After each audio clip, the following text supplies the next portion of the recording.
சாவறதுக்குள்ள இந்த மாதிரி ஒரு அபார்ட்மெண்ட்ல ஒரு நாளாச்சும் வாழ்ந்துடணுங்க.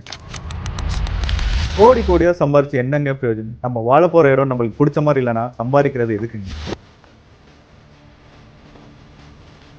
ஏன்னா நம்ம வாழ போற இந்த வீடு நம்ம குடும்பத்துக்கு சந்தோஷம் மட்டும் கொடுக்காம லக்ஸுரியா வாழ்றதுக்கு ஒரு வாழ்க்கையும் இருக்கணும். ஒரு யூனிக் டிசைன்ல பாலி ஹெக்ஸகனல் ஸ்டைல்ல உலகத்திலேயே மஸ்டேனி அண்ட் ஃபெராரி டிசைன் பண்ற ஒரு ஆர்கிடெக்ட் பினின் ஃபெரினா கிட்ட இருந்து உங்க அபார்ட்மெண்ட் டிசைன் பண்ணி தந்தா அதுதாங்க லக்ஸுரி. அது மட்டுமான்னு கேட்டீங்கன்னா கிடையாது. உங்க அபார்ட்மெண்ட்ல one of the finest marble finish velvet louvers, wet oak paint, sunken ship dining table, cutting edge டிசைன்ஸோட ரியர் வுட் ஃப்ளோரிங் இப்படி சொல்லிக்கிட்டே போலாங்க. அது மட்டும் இல்லாம நம்ம தமிழ் மக்களுக்கு பிடிச்ச மாதிரியே எல் ஷேப்ல செமி க்ளோசிக் கிச்சனும் தராங்க. எனக்கு இந்த லக்ஸுரி 2 பெட் அபார்ட்மெண்ட் பிடிச்ச ஒரு விஷயம் என்னன்னு கேட்டீங்கன்னா இந்த பிரைவேட்டான வாக்கிங் வாட்ரூம். 500 ஸ்கொயர் ஃபீட்டுக்கு டிசைன் பண்ண உங்க மாஸ்டர் பெட்ரூமோட ஒரு கஸ்டமைஸ்டு வாஷ்ரூமோட சேர்த்து $20,000 வர்த்தான ஒரு ஸ்பெஷலி டிசைன் பெட்டோட லைஃப் டைம் ஃபார்ம் ஜிமேரா வியூ கிடைச்சா வேற என்னங்க வேணும்? இந்த ஒரு லக்ஸுரி அபார்ட்மெண்ட் வாங்குறதுக்கு 10 மில்லியனோ இல்ல 20 மில்லியனோ தேவைப்படாதுங்க. ஜஸ்ட் 3.9 மில்லியன் இருந்தா போதும். இனிஷியலா 5% கொடுத்ததோட 45% டியூரிங் கன்ஸ்ட்ரக்ஷன், மீதி இருக்கிற 50% ஆன் ஹேண்ட் ஓவர் இல்லாட்டி மார்க்கெட்டும் போய்க்கலாம். 2027ல ப்ராஜெக்ட் ஹேண்ட் ஓவர் ஆயிரும். இந்த ஒரு அபார்ட்மெண்ட் இப்ப நீங்க வாங்குறது மூலமா 2030 கிட்டத்தட்ட 50% அப்ரிஷியேட் ஆகும். எதனாலன்னு கேட்டீங்கன்னா இது வரது வந்து ஆன் சேல்ஸ் ஆயிடும். ரெண்டல்ஸ் மட்டுமே